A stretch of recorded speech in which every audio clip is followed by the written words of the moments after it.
हाल। नमो तस्स भगवतो अरहतो सम्मा सम्बुद्धस्स। नमो तस्स भगवतो अरहतो सम्मा सम्बुद्धस्स। नमो तस्स भगवतो अरहतो सम्मा सम्बुद्धस्स। बुद्धं शरणं गच्छामि, धम्मं शरणं गच्छामि, संघं शरणं गच्छामि, द्वितीयंपि बुद्धं शरणं गच्छामि, द्वितीयंपि धम्मं शरणं गच्छामि, द्वितीयंपि संघं शरणं गच्छामि, तृतीयंपि बुद्धं शरणं गच्छामि, तृतीयंपि धम्मं शरणं गच्छामि, तृतीयंपि संघं शरणं गच्छामि।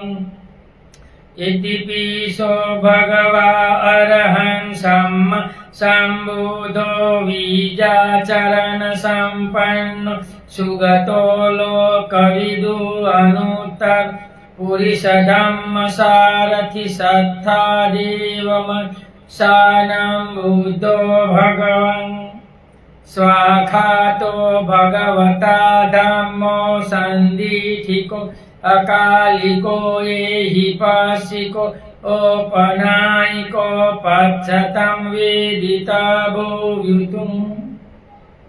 सुपटिपन्नो भगवतो सावकसंगो उजुपटिपन्नो भगवतो सावकसंगो सामीचिपटिपन्नो भगवतो सावकसंगो। यदिदं चत्वारि पुरुषयुगानि अष्ट पुरुषपूगला एष भगवतो सावकसंगो।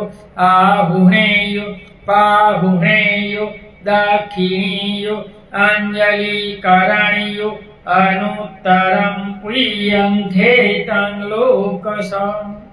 साधु साधु साधु। सबको मेरा नमो बुधाय जय भीम। आज वर्षावास में अमरबोध विहार गुजरात से भिक्षु पथिक धम्पद गाथा गाकर आपको समझा रहा हूं।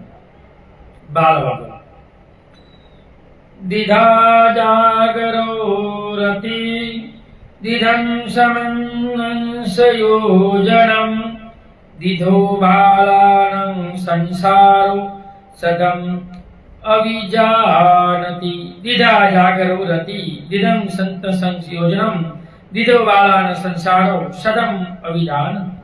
भगवान कहते हैं दिधा जागती तो रति, जागने वालों की रात लंबी होती है। दिदं सतंग योजनम, थके हुए का योजन लंबा होता है। दिदं बालान संसारो, मूर्ख के लिए संसार लंबा होता है चक्र। भगवान ऐसा कहता है कि जो मूर्ख लोग होते हैं ये सच्चे धर्म को न जानने वाले के लिए संसार चक्र बहुत लंबा है। भावार्थ भगवान बुद्ध के समय कौशल नरेश प्रसेनजीत को अपने किसी दरिद्र सेवक की स्त्री से प्यार हो गया। राजा बंदर जैसे थे पहले, कोई महिला अच्छी लगी तो मुझे दे दो, यहाँ भी यही हुआ। वह उसे मारकर स्त्री को राजभवन में लाना चाहता था। एक दिन उस दरिद्र सेवक से किसी दूर नदी के किनारे से कुमुद का फूल और लाल मीट को लेकर संध्या काल तक आने को कहा। समय पर न पहुंचने पर मृत्युदंड की सूचना दी कि तुझे फूल काल को लाना है, पता था बहुत दूर है, वो शाम तक वापस नहीं आएगा, तो नहीं आया तो राजा की अवज्ञा की, इसको मृत्युदंड दे दो, इनकी महिला इनको मिल जाए। इसलिए नदी दूर थी, दौड़े दौड़े गया, लेकिन यहाँ समय से पहले ही राजा ने दरबार का फाटक बंद करवा दिया।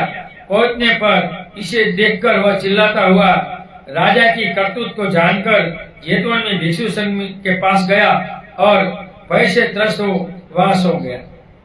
दरवाजा बंद हो गया तो क्या चलो जेतवन में भिक्षु संघ हो गए, कहीं जंगल में सो जाऊंगा, डर का मारा वहां गया और सो गया। उसी रात राजा को भयानक स्वप्न आया। रात बहुत लंबी लगने लगी।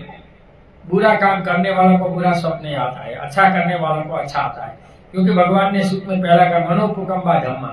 तुम जैसा मन से बनना चाहते हो, जैसा प्रयत्न करोगे, जो करेंगे वही तुम्हें मिलेगा, दूसरा और कुछ मिलने वाला नहीं है। इसलिए अच्छा सोचो, पॉजिटिव जियो, पॉजिटिव सोचो और कोई दान धर्म कर्म सब करो, अच्छा कर्म करो, बुरा नहीं। और दूसरे दिन भगवान के पास स्वप्न फल पूछने गया। ठीक उसी समय वह दरिद्र सेवक भी पहुंचकर भगवान से कहने लगा, पंते मुझे कल नदी तक का सफर बहुत लंबा लगा। उस पर भगवान बुद्ध ने कहा, एक को रात लंबी जान पड़ती है, दूसरे को मार्ग लंबा। उसी तरह मूर्ख लोगों के लिए स्वयं ये संसार चक्र बहुत लंबा लगता है, कहकर भगवान ने एक गाथा गाई। राजा को रात लंबी लगी और इनको इसको तो लंबा था ही, इसमें इनका कोई दोष नहीं था, ये सब राजा की वजह से हुआ। हम देखते हैं कि पहाड़ों की ऊंचाई पर, हिमालय से ऊंचे गांव में नदी के धार से दिशा गोल गोल पत्थर मिलता है, जिसे स्पष्ट होता है कि कभी उस ऊंचाई पर से नदी बहने लगी होगी। आज गांव से बहुत नीचे नदी बहती है, अर्थात युगों युगों से यह चला आ रहा है। कहाँ जहाँ पहले सागर था वहाँ आज रेगिस्तान बना है, जहाँ पहले रेगिस्तान होगा वहाँ फिर आज पानी भरा है। चलता स्थल स्थलता जल, ये संसार का नियम है। ये जगत अनेक कल्पों से ऐसे चलता रहता है, इनको कोई चलाने वाला नहीं है। इसलिए भगवान बुद्ध कहते हैं, इसलिए दुनिया किसी ईश्वर ने नहीं बनाई। दुनिया में ईश्वर नहीं है, आत्मा नहीं है, परमात्मा नहीं है, ब्रह्म नहीं है, ये कुछ नहीं है। ये सब प्रकृति का बना हुआ है, नेचर चल रहा है, इसको कोई बनाने वाला नहीं। जहां पहले जंगल रहा होगा वहां पहाड़ है।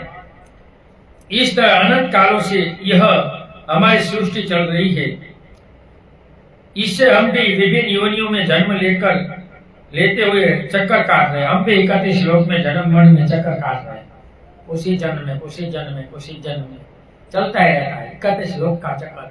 काम लोक, रूप लोक और अरूप लोक, इसमें ये चेतना चलती रहती है। इसके ऊपर आता है निर्वाण। 31 श्लोक है, 4 है अरूप ब्रह्मलोक, 16 है ब्रह्मलोक, 6 है देवलोक और इनके नीचे एक मनुष्य लोक, इनके नीचे 4 अपाय।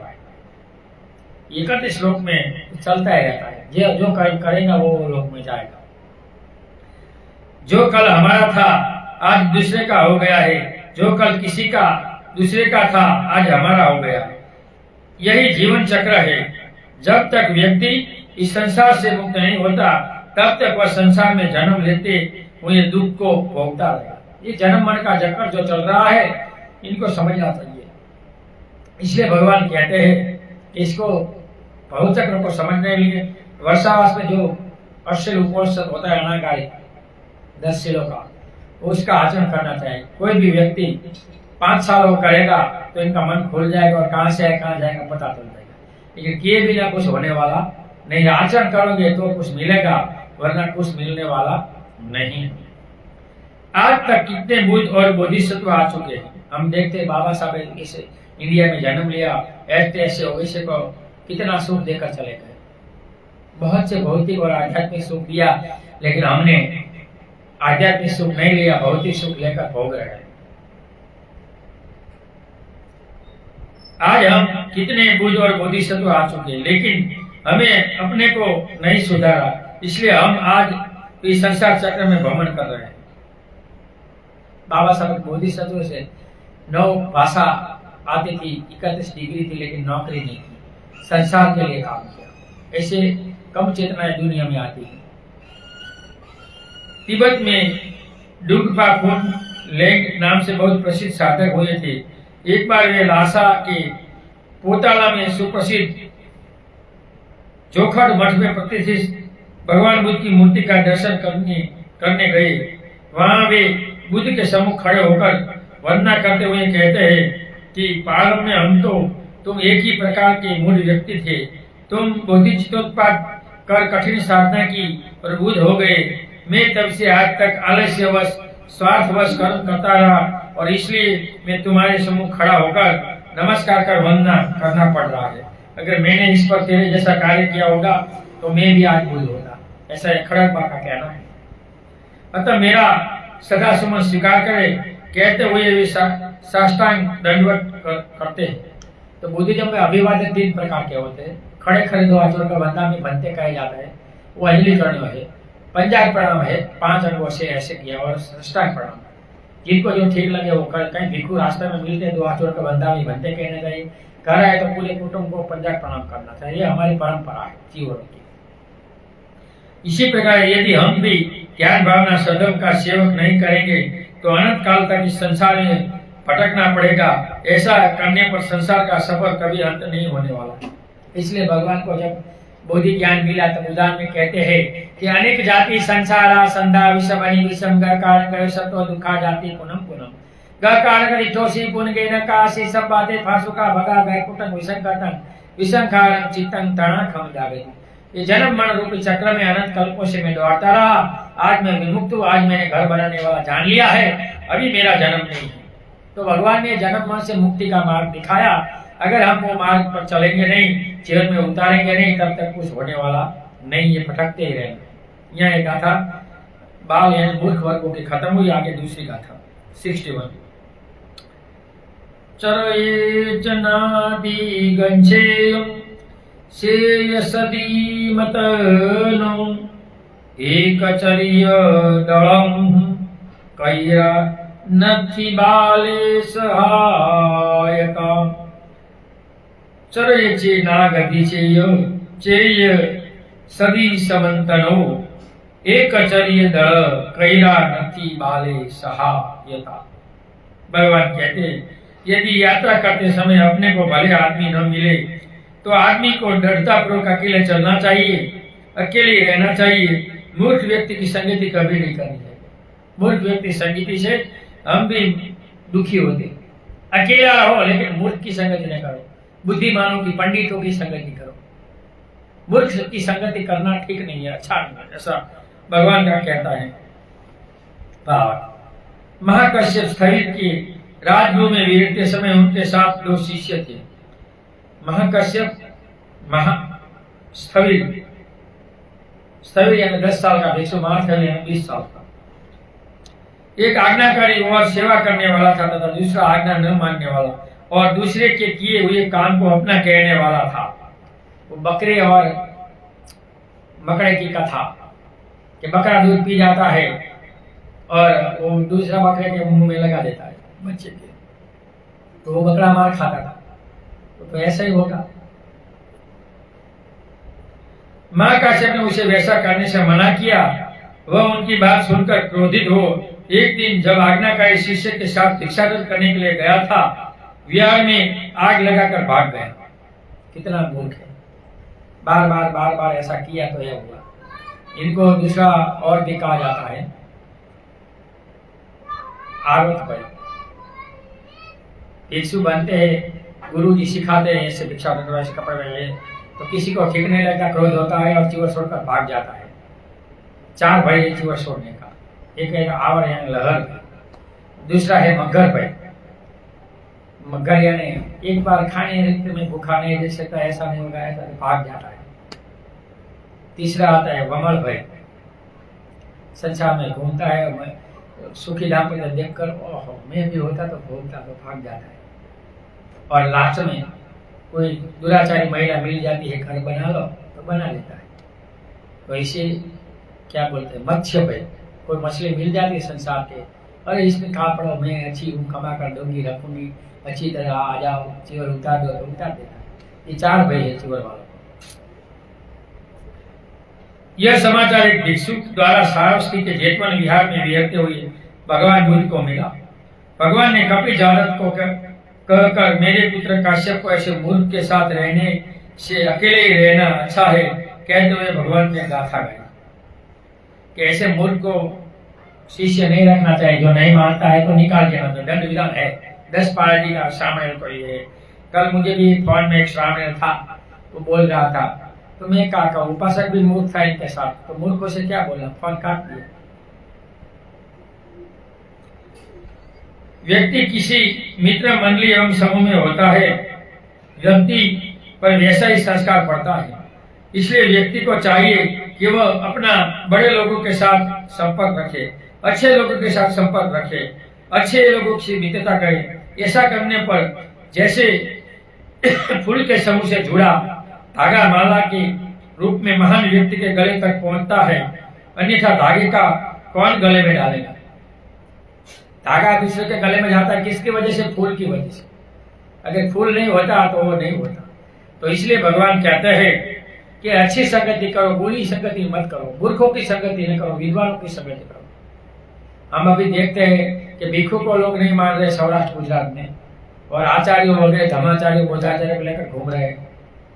तो ऐसे दम बढ़ने वाला नहीं, भिक्षु के बिना नहीं। भगवान ने भिक्षु संघ बना कर दिया है, सबसे बड़ा भिक्षु संघ है। संघ को दिया दान को पुण्यम खेतम कहा, खेत पुण्य का खेत कहा है, भिक्षु संघ को दान दिया। तो हम देखते हैं मिथ्या दृष्टि भीमराव आम्बेडकर के नाम से बहुत से संगठनों ने फैलाई है गुजरात में। से पूरे गुजरात में 3 ही भिक्षु है, ज्यादा भिक्षु नहीं पड़ते। और भिक्षु की जो फिलोसॉफी रहती है कि माता पिता के नाम पे दान धर्म करना चाहिए। तो माता पिता का जो मृत्यु दिवस आता है, इस दिवस भिक्षु को घर बुलाना चाहिए, छोटी सी धर्म देशना रखनी चाहिए, भोजन दान देना चाहिए और धर्म देशना रखनी चाहिए। हर लोग ऐसा करेंगे तो बुद्धिज्म आगे बढ़ेगा, लोगों को भिक्षु की जरूरत का पता चलेगा।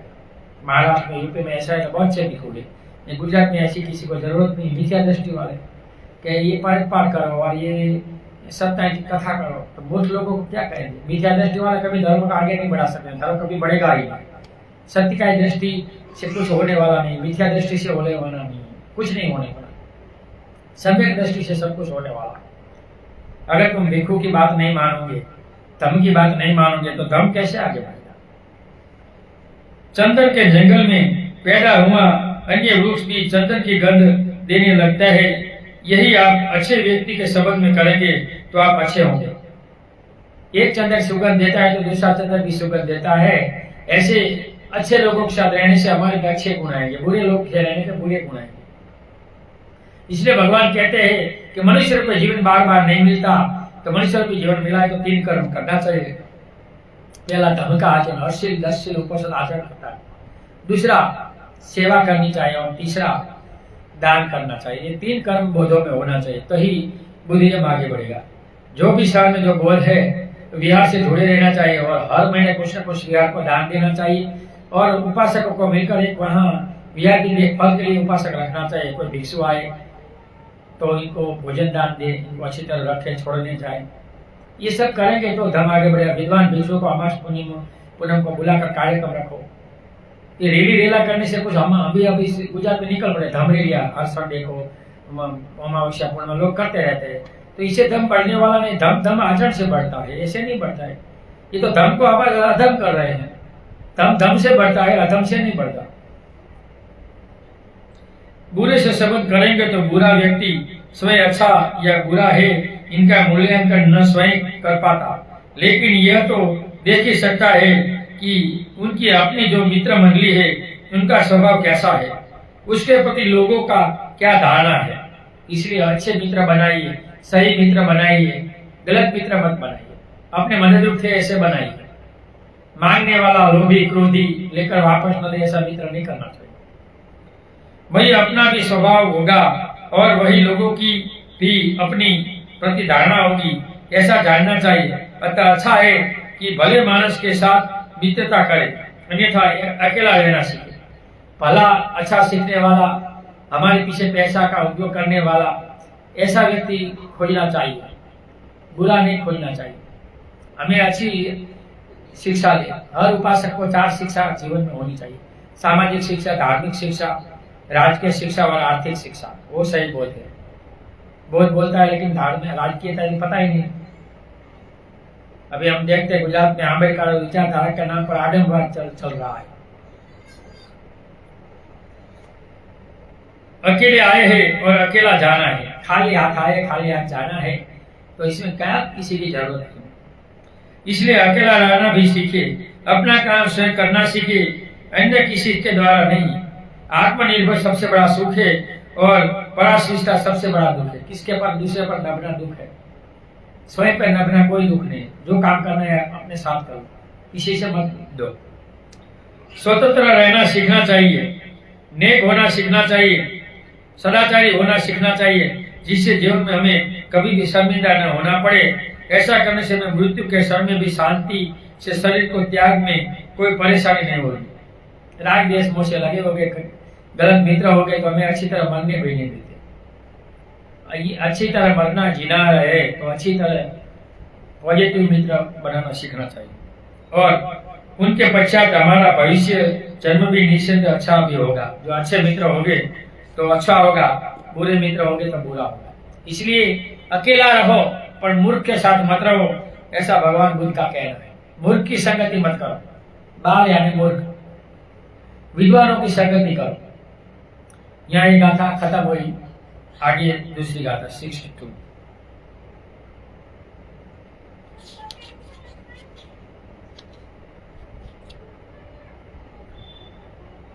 पुत्तामखी धर्मखी इति बालो विहयति अत्ता ही अतनो नथि कुतो पुता कुतो धनम। पुत्तामथी धनमथी इति बालो विहयति अत्ता ही अतनो नथि कुतो पुता कुतो धनम। भगवान कहते हैं पुत्र मेरा है, धन मेरा है, सोच मूर्ख आदि दुख पाता है। जब शरीर तक अपना नहीं तो कहाँ पुत्र और कहाँ धन होगा। ये काया तुम्हारी नहीं, ये किराए का मकान है, एक दिन खोल कर छोड़कर भागना पड़ेगा। ये किराए का घर है, एक दिन तुम्हारा कुछ नहीं है। मेरा मेरा मेरा मेरा, ये संसार तो तृष्णा का दास है। मेरा मेरा कर मर जाते हैं, अपने लिए कुछ नहीं करते। खुद के लिए कुछ करो। कर्म से हम इस जीवन मिला है और कर्म से हमें चले जाना है। कर्म को मानो, इसलिए कुशल कर्म करो, पुण्य कर्म करो, सत्य कर्म करो और दान कर्म करो, धर्म कर्म करो, पॉजिटिव कर्म करो, नेगेटिव कर्म मत करो। भगवान बुद्ध के समय में श्रावस्ती में आनंद सेठ नाम का महाधनवान सेठी रहता था। बुद्ध काल में राजाशाही थी और राजाशाही में ऐसे बहुत सेठ होते। वह कभी भी किसी को कुछ नहीं देता था, लोभी था। नहीं देता था मतलब लोभी है ना।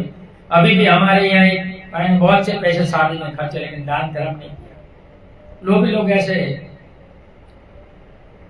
अपने बच्चों को भी कंजूसी करना सिखाता था। मरकर वह उसी गांव में चांडाल के घर में पैदा हुआ। लोभी लोग का ऐसा ही होता है। पैसे वाला था, बहुत पैसा था, खा नहीं सका, लोभ कर मरा। मनुष्य में आया लेकिन चांडाल के घर में गया, दुखी गरीब के घर में पैदा हुआ।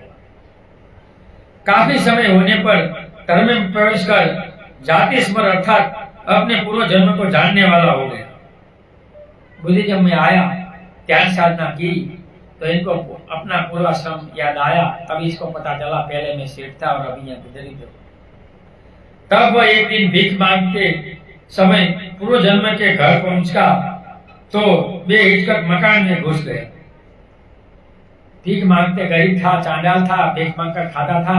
पूरा समय वही गांव में अपने घर गया तो पूरा सब याद आ गया, मेरा घर है, चल कर घुस गया।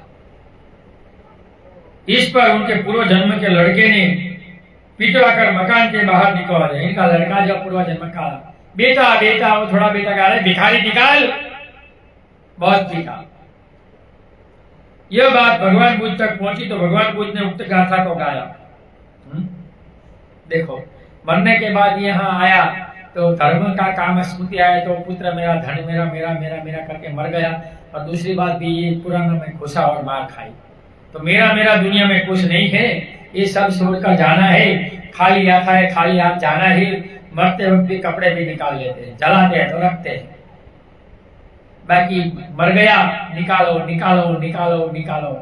जिंदा तो खिलाते नहीं, मरने के बाद जगह ना देते, हम देखते हैं। तो ये कबीर जी ने भी कहा है कि मरने के बाद हर इंसान अपने बाप को कौवा बनाते, श्राद्ध नापते हैं, तीर्थक योनि में डालते हैं। इसी प्रकार जिन्हें हम अपना कहते हैं, वस्तु तो शरीर भी अपना नहीं है। तो धन दौलत संतान अपनी कैसे हुई, कर्म के कारण हम इकट्ठे हुए, ऐसा भगवान का कहना है, कोई किसी का नहीं है। हम मेरा मेरा मेरा मेरा करते हमारा एक पर लाते हैं और बहुत प्रॉब्लम होता है। आज हमें एक महिला मिली, तीसरा घर में भी दुखी थी, इसके घर भोजन दान किया, थोड़ी देशना की कि मैं बहुत दुखी हूं, क्या कर, कर्म के आधीन है, तेरा जीवन क्या कर रहा है, सन्यासी बनना है तो बन जाओ, इसमें दूसरों को क्यों पूछो, माता पिता को बोलो, माता पिता को समझा, लेकिन कोई मानने वाले थोड़े हैं। लड़का है तो ठीक है, महिला हो तो दुख भोगना ही पड़ता है। यह हमारा मात्र भ्रम है। आज के इस युग में दूसरा जन्म लेकर पिटवाने की आवश्यकता नहीं। इसी जन्म में देखते हैं कि आशा के अनुरूप माता पिता ने अपने बच्चों को जिस लाड प्यार से दुलारा था, लालन पालन कर बड़ा किया था, वही आज उनका दुश्मन बनकर खड़ा हो जाता है। वही आया, एक लड़का का भाई था, वो अपने ससुर में चला गया, शत्रु बनकर आया, क्या करे, माता पिता को नहीं पालता। तो समय तो ऐसा है, हम क्या करें। वो मरकर सेठ वापस अपने घर में भीख मांगने गया और अपना घर समझ वो चलेगा थोड़ा, ऐसा प्रमाण कैसे दे सकता है। तो मार ही नहीं खाएगा, मेरा मेरा मेरा, अभी तू मरकर नया जन्म में आए, तेरा कहाँ है, तो मर गया था, तब था, लोग कैसे खा नहीं सका। माता पिता को घर से निकाल दिया जा रहा है, परेशान किया जा रहा है, कहाँ अपना रहा है। 20 साल तक एकता कपूर ने सीरियल बहुत ही होता है, सामाजिकता, सास बहू का झगड़ा, नंद भोजन का झगड़ा, महिलाओं का झगड़ा, ये सब झगड़ा देखकर सब लोग ने मन में घुस गया है, शादी हुई अलग रहो, शादी हुई अलग रहो, ऐसा ही चलता रहा है। क्या करें, जो लोग देखते हैं वो जीवन में आएंगे, इसलिए अच्छा देखो। बार बार हम कहते हैं कि मार फाड़ के पिक्चर भी नहीं देखने चाहिए, हमारे माइंड में मार फाड़ आ जाता है। तुम जैसा बार बार देखोगे ऐसा हो जाओगे, कभी कभी देख सकते हो, बार बार नहीं देखना चाहिए। इस संसार के रास्ते पर हम सब अजनबी है, घड़ी भर मिलता है, फिर रास्ते अलग हो जाते हैं। इसलिए बोला मनुष्य का 100 वर्ष का जीवन है, 100 साल का, और देवता लोग में 100 साल का दिन है। इसलिए ये अनियमित जीवन है, कब कौन मर जाएगा, कब कौन कितना जिएगा, किसी को पता नहीं चलेगा। मैं पहले भी था, आज भी हूँ, भविष्य में भी रहूंगा। इसी प्रकार वे बच्चे और परिवारजन भी, लेकिन न पहले उन्हें हमें पहचाना, न मरने के बाद भी हम उन्हें उसी रूप में पहचानेंगे। वो सेठ गया, लेकिन लड़के ने पहचाना नहीं, मेरा बाप तो मर गया, तो मेरा बाप भिखारी कैसे हो सकता है, मेरे बाप तो स्वर्ग में गया, ऐसे ही बोलेगा ना। तो अपना कैसे, अतः क्या यह अच्छा नहीं है कि सबके लिए ईमानदारी से जिए और न केवल अपने संतान का ही बाप बने, अभी तो गांव के सभी बच्चों का बाप बनकर जिए। जो निश्चित इसी जीवन से सम्मान पाएगा वही सुखी होगा। 2 भाई साथ रहते थे, बहुत अच्छी तरह रहते थे, अपना एक दूसरे का ख्याल रखकर जीते थे। बड़ा वाला छोटे के बच्चे का ख्याल रखता था, बड़ा वाला बड़े के बच्चे का ख्याल रखता था। एक दिन बड़ा आया गन्ना लेकर, अपने बेटे को नीचे का दिया, भाई के बच्चे को ऊपर का दिया। भाई देख लिया कि भाई बदल गया है, तुरंत कहा कि हम हमारा बंटवारा कर लेते। तो जगत में ऐसे बंटवारा ही चलता है। लेकिन लगता है कि जैसे जुआ खेलने वाला व्यक्ति, शराब आदि नशा खाने वाला व्यक्ति उनके नुकसान हानि आदि को जानते हुए भी मजबूरी और बुरी आदतों का दास बनकर रह जाता है। शराब को शराब पीना नहीं मन ना पड़े फिर भी पीता है आदत के कारण। जुआ खेलने वाला और जीतूगा कर्जा कर लेता है। उसी प्रकार व्यक्ति यह जानकर भी धन दौलत संतान के मोह में मजबूर है, लेकिन यहाँ पर जान लेना चाहिए कि असंख्य जन्मों में हम इसी प्रकार के संस्कार से संस्कारित हैं। इसलिए भगवान कहते हैं कि कल्प में मनुष्य जीवन मिलता है, 3 कर्म नहीं करना चाहिए। संयुक्त निकाय में फर्स्ट ग्रंथ में भगवान ने बताया 3 कर्म, तो ये मनुष्य भाव कल्प में मनुष्य भाव जो मिलता है दोनों बिगाड़ता है, ये नहीं करना चाहिए। 3 कर्म ऐसा है। पहला कर्म शराब नहीं पीना चाहिए।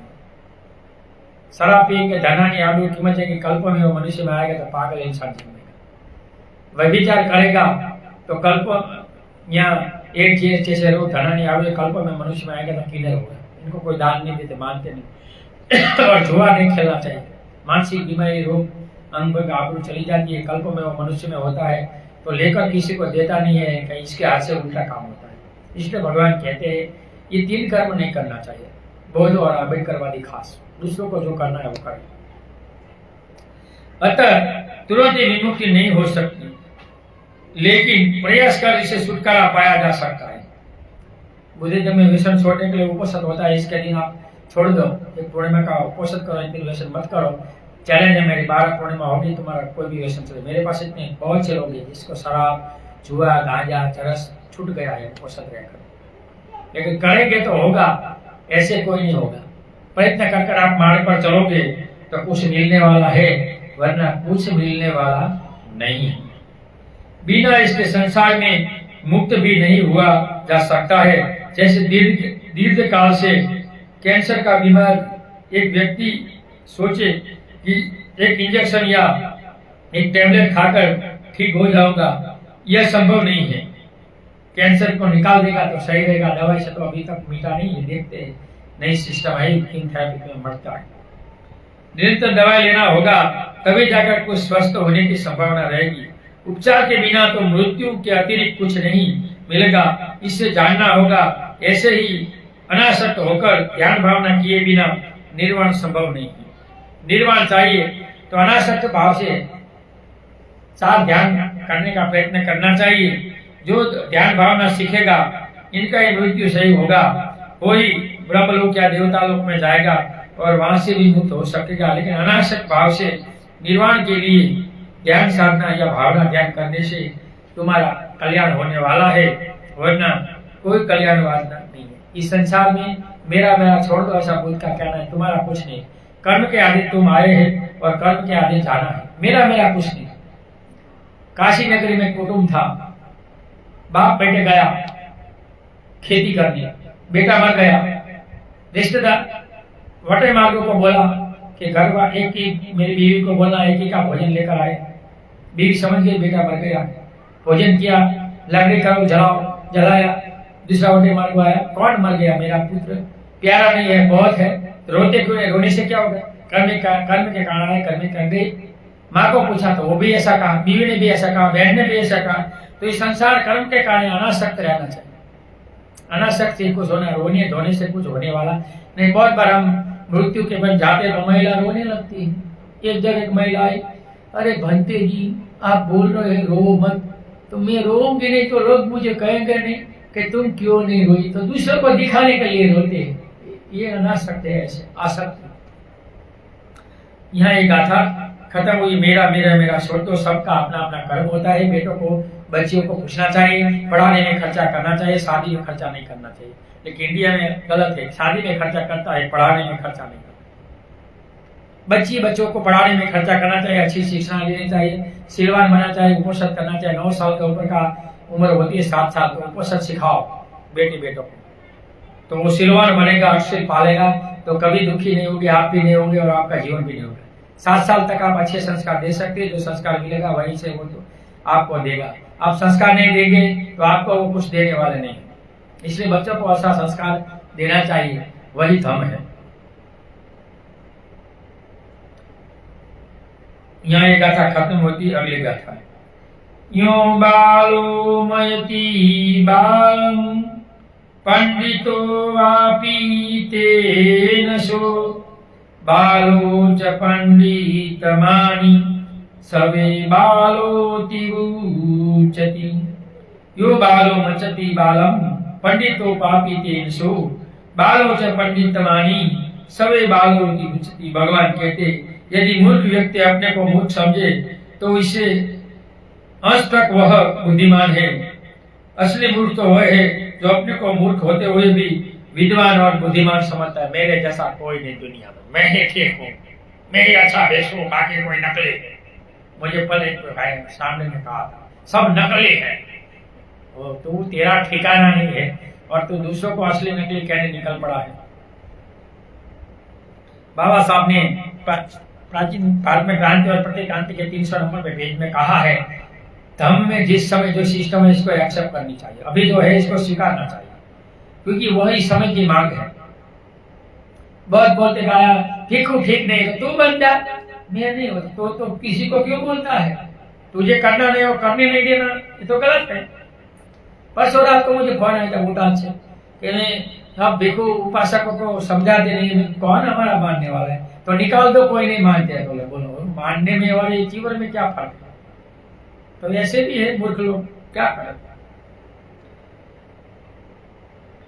भावार्थ, भगवान बुद्ध के समय सारस्वती में 2 चोर रहते थे। ऐसे तो चोर बहुत होते थे लेकिन 2 पास पास में रहते थे। एक दिन संयोग से वे दोनों धर्म सभा में चोरी के लिए पहुंच गए। चोरी पर गए लेकिन धर्म सभा में गए। देखो आज इसमें क्या बदलाव होता है।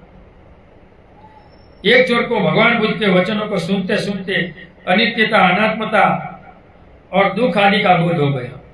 भगवान का सुनता था कि 5 इंद्रियों से जो सुख है वो सब अनित्य है, बदलता रहता है।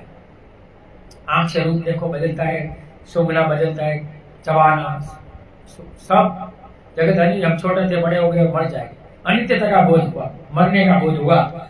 इसके बाद अनात्मा नाशवान, ये जगत नाशवान है। अंतरिक्ष में समाधि में सुनते सुनते उतर गया तो पिक्चर की पट्टी की तरह जगत नाशवान बनता है, नाशवान बनते हैं। क्षण भंगुर का बोध हो गया सुनते सुनते।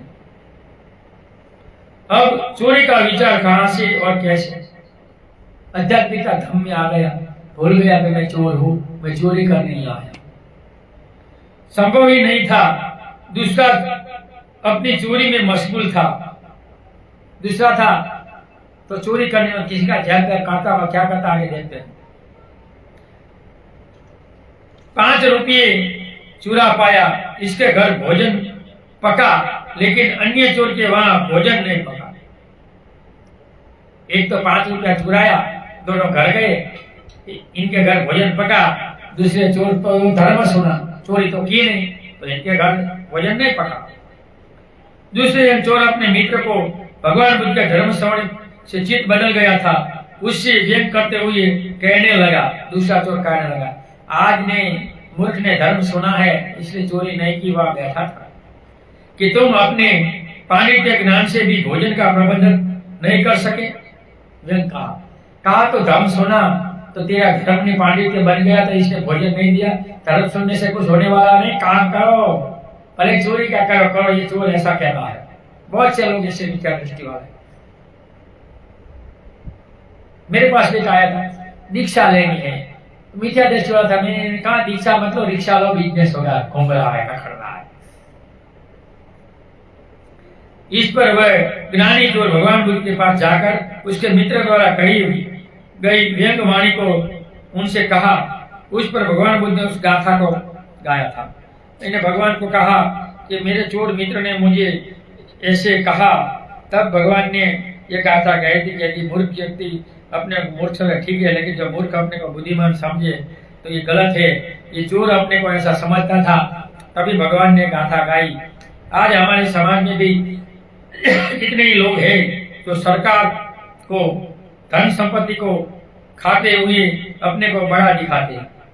हर हम देखते हैं ज्यादातर कर्मचारी घूस लेकर, झूठा लेकर बहुत बड़ी बड़ी संपत्तियां करते हैं और थोड़ा दान देकर बड़े बड़े कार्यक्रम में समाज में जाकर अपने को महान समझते हैं। हम देखते हैं सरकार का संपत्ति का जितना दुरुपयोग अपने लिए, सगे संबंधियों के लिए कर सके उतनी ही खुशी होती। हम देखते हैं पुल गिर गया, ये रोड खत्म हो गए, कितना भ्रष्टाचार कोई कहने वाला नहीं है। प्रजा तो बोलेगी नहीं, क्योंकि प्रजा धर्म के गुलाम हो गए। धर्म चाहिए, आर्थिकता नहीं चाहिए, नौकरी नहीं है, फिर भी आप देखो कांवड़ लेकर पानी लेकर जाते हैं और झगड़ा होता है। कहां तक ये चलेगा? आज नौकरियों में योग्यता मापदंड नहीं रहा।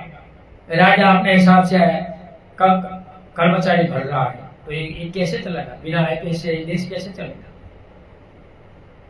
पैसे वालों का कर्ज माफ करा जा रहा, गरीबों को वस्तुओं पर टैक्स लगाया जा रहा है, उल्टा चोटवाल को दंड रहे हैं। देखते हैं कहां तक चलेगा, क्योंकि पब्लिक को धर्म के गुलाम है। धर्म की पट्टी निकालनी पड़ेगी, नहीं तो श्रीलंका जैसा होगा। आपके परिवार में यदि ऊंचे पद पर कोई व्यक्ति हो तो आपका काम हो जाएगा। आपका कोई खास परिचित हो तो काम मिल जाएगा। रिश्वतखोरी से तो सब मिलता है या लाखों से। यदि आपका अपना आदमी सरकारी तंत्र में है तो सरकारी तंत्र की संपत्ति को अपनी संपत्ति समझकर उनका उपयोग करते हुए आप अपने में गर्व अनुभव करेंगे। बहुत से लोग ऐसे होते हैं। जितना ज्यादा हो सके आप अपने कार्यालय को चूना लगाने की कोशिश करते हैं। नौकरी पूरे दिन नहीं करते, चले आते हैं। आज से समाज का यही मापदंड है कि आप कितने बड़े पद पर हैं, यह नहीं कि आप कैसे पहुंचे, कि किन विषम परिस्थितियों का सामना करके यहाँ पहुंचे हैं। तो हमें झूठ नहीं करना चाहिए, नीतिमत्ता से हम तनख्वाह लेते हैं तो अच्छी तरह काम करना चाहिए, लांच वस्तु नहीं लेना। हम देखते हैं रोज न रोज कोई न कोई पकड़ा जाता है। इतना पैसा है तो भी लांच लेते हैं। देखो, संविधान विरुद्ध ये काम होता है। शराब बिकती है, वो पुलिसों से ही बिकती है, हर पुलिस स्टेशन का हफ्ता है। ये लोग सोचते नहीं है कि हमें ये नहीं करना चाहिए। ऊपर वाले तो हमें बोले, लेकिन हमें वो नहीं करना चाहिए, वो नहीं सोचते, क्योंकि पैसा सबको बहुत अच्छी लगती है। संविधान के विरुद्ध होता है, क्या करें, कोई कहने वाला नहीं। आज गांव में भी देखिए, जिसने कभी महाविद्यालय विश्वविद्यालय का दरवाजा तक नहीं देखा, लेकिन अपने को कथाकथित विद्वान माने फिरते रहते हैं। बहुत से ऐसे मैं विद्वान हूँ। अनपढ़ लोग राजकारण में चले जाते हैं और अपने को विद्वान समझते हैं। हम तो संसद में गए बहुत, अरे भाई तू की पढ़ती नहीं, शायद से अंगूठा लगाता है, सही करता है। व्यक्ति कभी भी अंतर्मुखी होकर अपने को आंकने की कोशिश नहीं करता। आप कुछ भी न चाहे, लेकिन अपने को मूर्ख कौन सोचता है? मूर्ख लोग अपने को मूर्ख नहीं सोचते। जो सोचेगा वो सही है, नहीं सोचेगा वो गलत है। कि हमें झूठा नहीं करना चाहिए, लाभ कोशल कोई नहीं, जो सील टूटेगा, जो सही करेगा इनको कोई प्रॉब्लम नहीं होगा। सत्य में कठोरता है लेकिन लंबा चलता है, इसका कोई दुख नहीं। सत्य का पालन करने से मरने के बाद भी काम आता है। ये झूठ करने वालों को मरने के बाद भी नहीं, मेरे लोक में जाएंगे सब। एक बौना व्यक्ति भी शीशे के पास खड़ा होकर अपने को बहुत बड़ा फिल्मी के नायक के रूप में देखता है। यह हमारी प्रकृति है। मुंह ठीक नहीं इसलिए फिर भी लेकर ऐसा लगा है क्या करता है। तो ये सब अपने को अच्छा, ठीक, मैं ही ठीक हूँ, मैं ही अच्छा हूँ, मैं यही हूँ, ऐसा ही कहते हैं। बाकी कोई कुछ कहते नहीं है। तो ऐसा ये सब जीवन है। तो इस जीवन में समाज को सोचना चाहिए। यहाँ थोड़ा मेरा गला में भी प्रॉब्लम है, तो आज यहाँ सुनकर बंद करेंगे, कल आगे पढ़ेंगे। समय भी हो गया है और थोड़ा गले का प्रॉब्लम है, ठीक है। भाषा के कारण, वाणी के कारण मेरे कहने में कोई गलती हुई है, किसी को समझने में कोई दोष हुआ है तो दो हाथ छोड़कर माफी मांगता हूँ, माफ करें। नथि मे शरणम अयम बुद्धो मे शरणम वरम एतेन सच्चवाजेनम होतु मे जय मंगलम। नथि मे शरणम अयम धम्मो मे शरणम वरम एतेन सच्चवाजेनम होतु मे जय मंगलम। नथि मे शरणम अयम संघो मे शरणम वरम एतेन सच्चवाजेनम होतु मे जय मंगलम। नमो बुधाय, नमो धम्माय, नमो संघाय। साधु साधु साधु। सबका मंगल हो, सबका कल्याण हो, सब सुखी हो, सब सुखी हो, सब सुखी। आज सुने हुए धर्म का पुण्यानुमोदन करते हैं कि सुने हुए सभी लोग सुखी हो, निरोगी हो, उनका कल्याण हो, उनका